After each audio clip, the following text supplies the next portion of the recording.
So we had some wings and ended up using the hashtag Buffalo Meat Parade.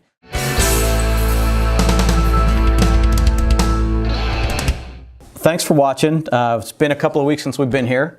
I am pumped today to be back, and I am pumped because I've had a series of really good meetings over the past couple of weeks, or past couple of days anyway. You know, we took a couple of weeks off because we had a couple things going on. I took a trip, and to be honest, really didn't have time, and in part didn't have the energy to do this. So we're starting it back up again today, and I think we have some big things that we're going to try to do different. We may even take happy hour on the road. You know, I think Tim Hines is going to come back and see us sometime soon, and we'll see if we can't get some other people on here to bring some more value to what we're doing. But we may have, you know, we're looking for ideas for what to do also.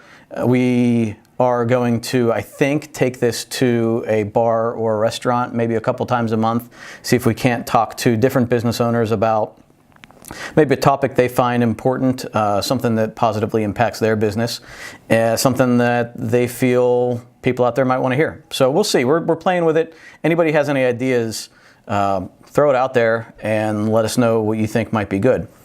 As far as what might be good, today I am drinking Dogfish Head, actually two different kinds of beers. This one is Namaste because I need to namaste at this point today. It's been a little crazy morning, a little hectic, and you know, we've had a lot going on. So yeah, it's been a little nuts. So I am trying to namaste. So as far as what we did, like what's got me so pumped up, I just came from a really good meeting that I had with a client around lunchtime today. Had, I think, a lot of good ideas, and it was just one of those times, you know, like you like they say you're the average of the 5 people you hang out with the most, right? So, you know, if you're positive, successful, whatever, you know, you hang out with other people like that, and it's just you're sort of an amalgamation of all those people, and you can feel it when you leave a meeting. Or if you spend time with people that are depressing or focusing on the negative, you feel negative later on. I just left a meeting where I had a really good positive conversation with 2 really good positive people, and now I'm feeling pretty pumped up. I also took a trip over the weekend to one of the largest Ford dealerships in the region, and basically, you know, we do a lot of work with Sturman & Larkin Ford on the IT side and on the marketing side, and you know, as part of trying to improve what we do for them, we figured we'd take a trip to another dealership that is really dominant in the market. So it's out of our market, so not a competitor, but still, you know, sort of have similar issues, and we wanted to see what they're doing to be so successful. And I'll tell you, it was a great experience. I sat with the GM there for about 45 minutes, and it's amazing what you can learn from somebody in that short amount of time. Not even about that business in specifically, but how to run a business in general. You know, I went out to the lot where they keep all their new cars, and they had all of the cars organized by model and then by color. So all the red cars are together, all the blue cars are together, all the black cars are together. And when you get that granular as far as how the business is run, you know, you're doing some things right. And just everything that they had to talk about, how they market, how they sell, and the struggles they go through. You know, they have a very similar story to Sturman & Larkin. Sturman & Larkin's very family-friendly, family-owned, and really try to take care of their customers, aren't looking to rip anybody off.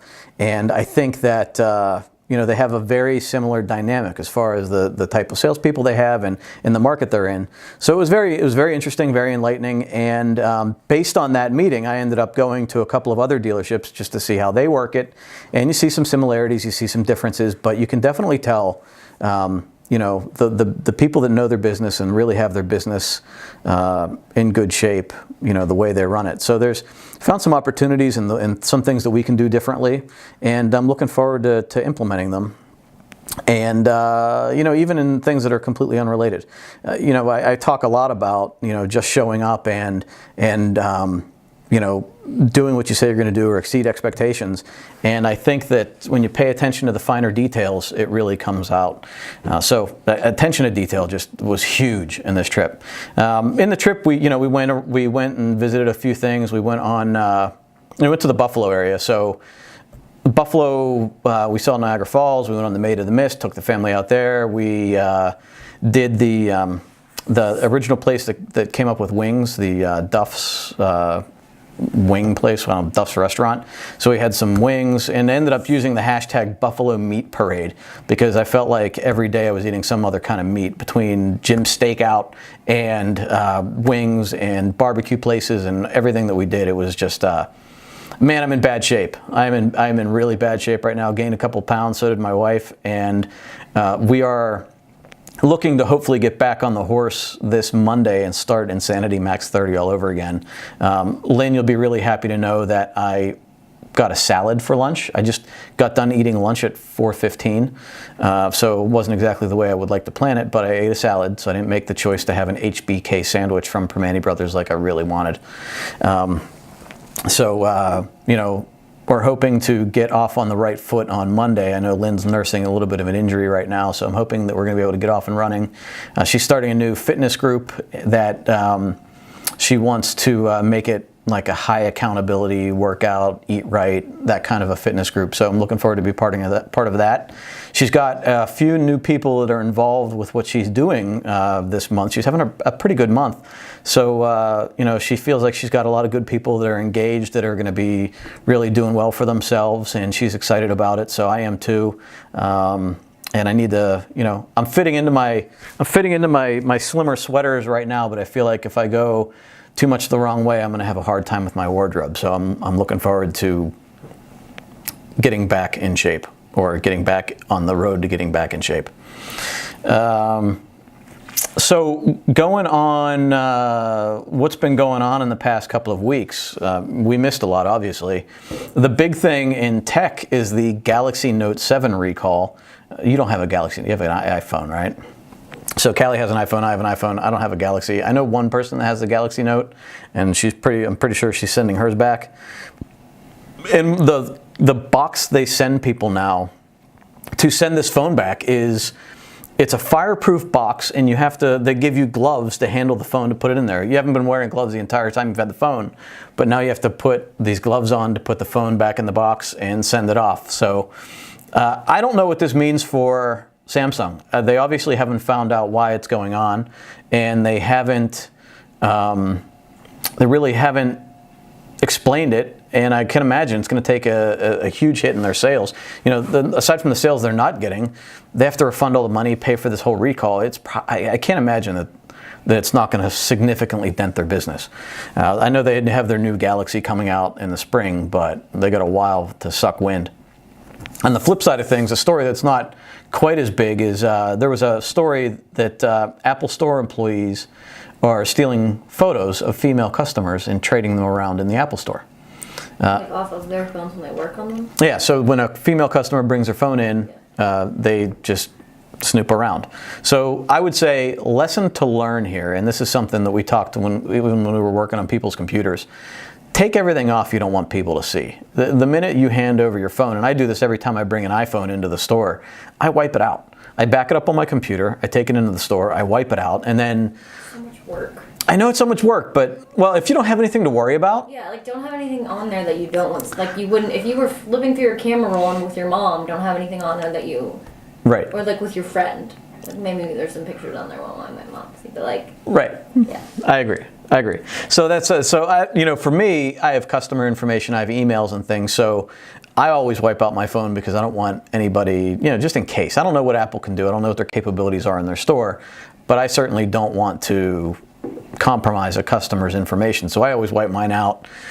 But if you certainly have naked photos of yourself or your girlfriend or your boyfriend, delete them. And if you don't want to delete them, back up your phone onto your computer and then wipe it out and restore it when you get your phone back. So the last social media thing that I want to talk about, or the one social media thing I want to talk about, is this guy, Robert Frank 615 on Facebook. He is a weightlifter that he might get me into weightlifting. I don't know. He sits in his car or his truck and he screams at... Did you watch any of these videos? You got to watch one of the videos. He basically just screams about whatever the heck he's talking about into the phone, and he's like, just like crazy, intense, wacky. But his latest video talking about the clown sightings got 415,000 views. What was he talking about? It's just how clowns and what's wrong with clowns, and there's the biggest clown in the market right now is Ronald McDonald, and he's been terrorizing America for so many years because of all the unhealthy food, and you'll never see a clown in the gym, so come to the gym because there won't be any clowns there, like that sort of. Smart about It's you know what? It's funny because he at first glance he's okay, meathead, and then as he talks he's like, okay, he's actually pretty smart, and he makes a roundabout though somewhat ridiculous argument to whatever he's saying, and and the guy's getting a lot of attention because he's actually really funny and really good. So anyway, every time I see one of his videos, I joke that I want to join a gym. I still haven't yet though. So Callie came up with an article it's a LeBron James Sprite ad where he is basically telling someone for 60 seconds that he's not going to tell you to drink Sprite, although it's very good, and he has all these different ways he's showing you that Sprite is very good. And, it speaks to the whole celebrities telling you what you should buy or shouldn't buy or, whatever. But I think the other side of it is that people don't want to be sold anymore. We see that more and more, that people want to make educated decisions and don't want to have something shoved into their face or crammed down their throat. They don't want to have to be pressured. And it goes everything from Lynn with her Beachbody to me with the IT support or marketing that we sell, or people selling Sprite, or ground effects on a car if you're that kind of business, or landscaping. People want to know, they have something that they're concerned about, whether it's the quality of the work or the cost or whatever. They want that appropriately addressed, and then they want to make an educated decision. They want to do all their research, and then they want to come to you and say, okay, I'm ready to buy. So the traditional sales approach, I don't think it's dead, but it's certainly much different. And I think now the big thing is educating your customer. A good example of educating a customer that didn't actually become a customer was a woman that came in here a couple of months ago, and we basically in the first meeting laid out our ideas for what she should do for her business. And she didn't. Are you gonna sneeze? No. Okay. Bless you if you. Cold in here. Oh, we gotta get you a space heater. Well, eventually they'll turn on the heat. But so anyway, this woman, she came in and we pitched her an idea that we had, and she liked it, but I don't know, maybe we didn't appropriately address what she might have been worried about. But I think it was a great idea. We felt it was a great idea. And I've seen now that she's actually using our idea out there on the market. And, while I don't think it's done as well as we would do it. We gave her our best shot. We didn't get it, and because we didn't probably address it the way she wanted to, she went out and did it on her own, or had somebody else do it based on our idea. I'm not real happy about that, but you give and you see what happens. And the next person we give that to is probably going to say, "Yep," and I know you guys are going to do it right, so we'll do it. Little when I saw it. So also one that Callie has today for us is successful rules for using an influencer, and you're going to post the link to that. It's all it's about how to properly use an influencer, like Kim Kardashian is an example in the article. How to use somebody like a Kim Kardashian to sell your product or to place your product in what she's doing. Working with an influencer. Right. So, and one of the things that I think is incredibly important out of all the four things that they mention here is that you can't disturb what they're doing. Like, they can't say, oh, I'm going to the store, blah, blah, blah. By the way, it's got to be natural. It's got to come off as being something that works for them. Like your sister does a lot with clothing. So when you can't ask them to, you can't give somebody a certain item that doesn't fit them at all. Right. You can't work with somebody that doesn't match what you're selling just because you like them or what they do. Right. There's got to be some sort of tie-in that makes sense. There's a lot of other things in here also about developing a process for it, making the proper disclosures, avoiding one-hit wonders, that sort of thing. I can tell you that my first experience, and I don't approach influencers for my business very much. I think it's partly because I don't feel like I have a whole lot to offer an influencer. Although, partly that's what we're going to be doing with Happy Hour, is sort of going after influencers, trying to get whether it's a bar owner or a business owner to talk about what they feel is important. For them to spend their time to do that, we have to offer them something in return, right? Whether it's exposure or whatever. So we're trying to develop what our value proposition is for a person that wants to do this. For Tim, it might be exposure. For Lynn, it might be exposure. It might be just fun. It might be a good time. But whatever that trade-off is, we have to make sure it's right. The one thing that I tried last week was Gary Vaynerchuk, and I knew it was a long shot when I tried it, but the Jets were playing the Steelers.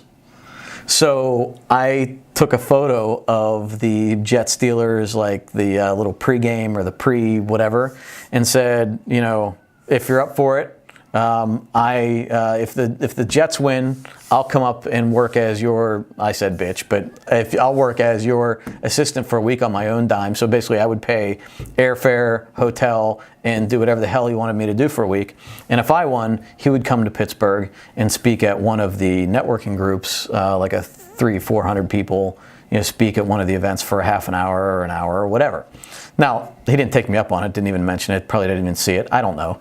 But it's I took a shot at it and figured we'll see what happens, and nothing happened. But, it's probably because I didn't have any value for him. He didn't notice it enough or think of enough of it to have any value.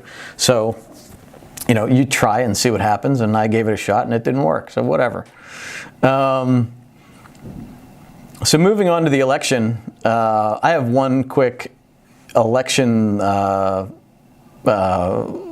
I don't think this is very. I'm not going to get political because I don't really care who you're voting for, and I'm sure you don't care who I'm voting for. But I was sitting in a bar, in a hotel bar, during the debate the other day, and there were probably 15, 20 people, and they were evenly mixed between Hillary and Trump supporters. And he says, there is nobody that, or whatever the quote is, there is nobody that respects women more than me. I laughed at that. Everybody in the bar, no matter who they were. At first when he was saying, I was like, oh, okay, like, you're getting somewhere. And then he said that, and I go, no, stop there. Stop. Don't say that.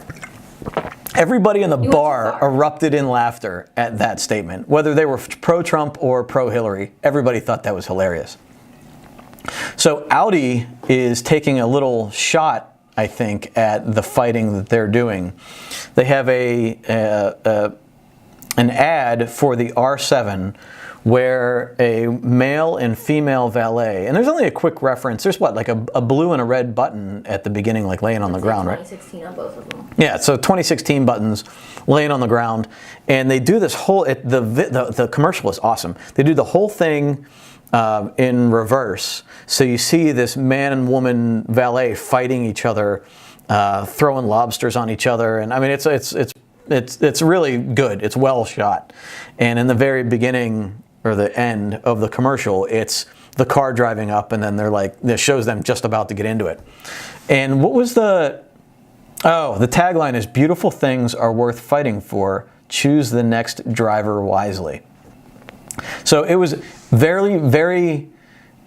It didn't attack, it didn't get overly political, but it made a very strong statement, I think, and it was good. Some people might not even catch it. Mm-hmm. The last thing we'll talk about, actually, there's one more thing we'll talk about beyond that. But in case you didn't know about it, Google Penguin came out a couple of weeks ago. We've talked about it all over our page. If you want to look at it, go to Snap Marketing.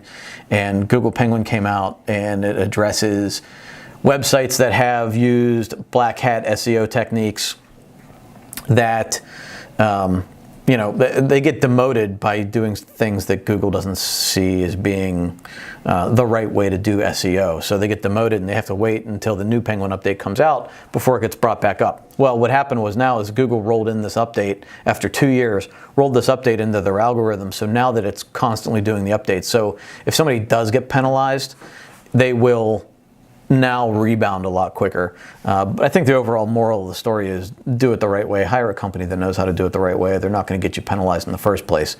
You're paying money to be ranked higher in search engine results. You don't want to screw around and lose money because somebody was doing it irresponsibly. So the last thing we'll talk about, and I haven't had time to look at it yet, is Facebook for Work. Or Workplace by Facebook, whatever they're calling it at the moment. They're trying to attack Slack or Chatter. How you doing there? Good. All right. So they're trying to attack Slack or Chatter, basically workplace communications, and if there's people that are working off-site. I don't know how well it's going to work. And one of my concerns is that Facebook already has, in the workplace, I believe, and Callie, you can tell me if you agree with this, does Facebook have a bad connotation, or do employers look at Facebook negatively at work? They probably just good as like a time consumer, like right, a distraction. Yeah. Right. So do you think it's okay? Like, do you think it? So I know we have customers on the IT side of things that try to block Facebook. They don't want people on there at all, or they have us monitor it. So are they suddenly going to turn around and say, okay, now we have Facebook for Work?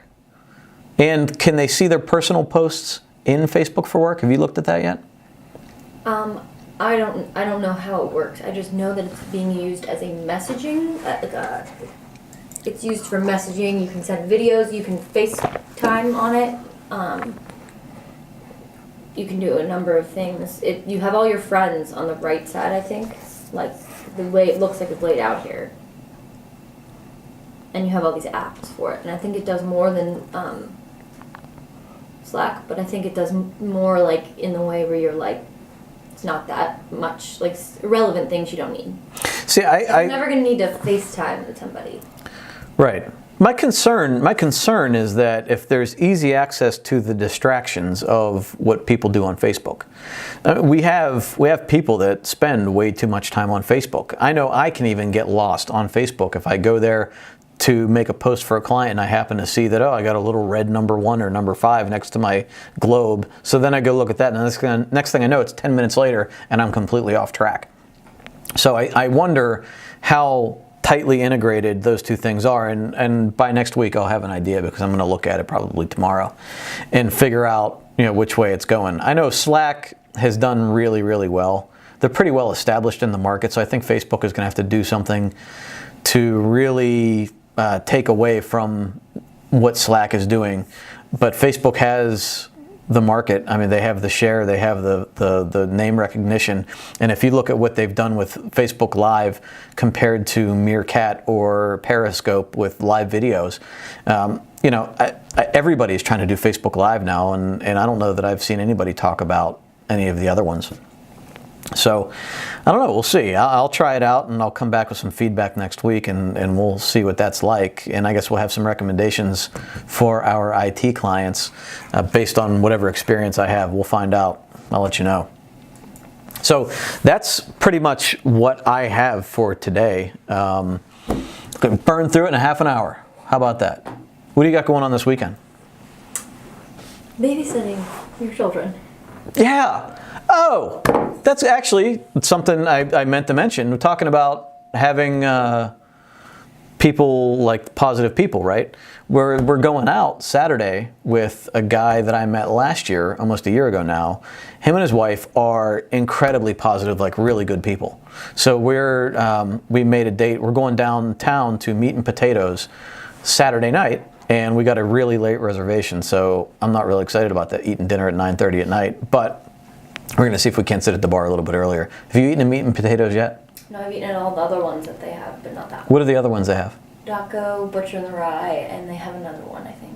I've been to Butcher. It was good. I went there for my 21st birthday dinner. It was so good. Yeah. The bartenders are really cool there. Yeah. I dig that place. I've drinks a couple of times too, because they have that cool like library shelf kind of bar. Yeah. So I haven't been to Taco. We need to try that. But Meat and Potatoes is this Saturday, and I'm excited because it's like that good. It'll be a good night out. I think they're opening a meat restaurant now. What's that new meat place? Like Cure, No, they're opening a new meat place, and I forget what it was. a new meat place. Like a more casual place, I think. And Can you find out for me before next week? Yeah. Okay. Okay. What else you got? Anything else going on? Sydney's doing, you know those like Korean, I think they're Korean karaoke rooms. No. They have those. They're really big in like Asian countries, where it's like a room and you invite your friends and you do karaoke in a room, not like a bar, like not in front of people, strangers. So it's just only your friends in a room. Friends and you guys hang out, and there's waitresses that come in and serve you drinks and stuff. It's her friend's birthday, and they're going there after the birthday dinner, and I think I'm going to go meet them at Cool. one of those. I think that would be cool. When's that happening? Friday. Cool. After I'm done babysitting. Yeah, right. I was like, wow, that's gonna be a late night. Yeah, No, so it's like playing Rock Band at home with your friends. kind of. Just I think at a bar. It's less like awkward, because you know you don't want to get in front of all those strangers and Right. stuff. And I'll tell you, I haven't done karaoke since probably 10 years ago. I did at Cappy's out in Shady Side. I did the last time I did it was on, I think, my cruise that I went to on spring break. Okay. Spring break, you probably don't remember anyway. I do. Do you? That was early in the night. They had a karaoke early in the night. Okay. All right. Yeah, so yeah, we got, I don't know what's going on Friday. We Lynn. had a good karaoke bar at school. We did. Oh, yeah? But you were shoved off in the corner. It was like a little alcove, and you read the screen like this. So like people could stand around you and watch, but like, and everyone in the bar could hear you, but like it wasn't like you're on a stage in front of people. So it was like okay. Yeah, you don't feel like you're out there for everybody. Yeah. I think Lynn tomorrow night, her big thing tomorrow, she's going to see Carl Deichler, the guy that owns Beachbody. I think he's coming to town tomorrow. That would be fun for her. Yeah, so she's excited about that. Yeah, aside from that, I got Steelers. I hope my fantasy team does better this week because they have sucked. I have all my players in the top 10, most of them in the top 5, and I still can't win a game. I've won 2 games, but it's bad. So, all right, cool. Well, hey, thanks for coming in and watching us, and we'll see you next week. We'll know more about Facebook for work or workplace for Facebook or whatever the heck they're calling it. And we'll hopefully have another guest and we can talk more with him. All right. Have a good weekend. We'll talk to you next week. Thanks for watching.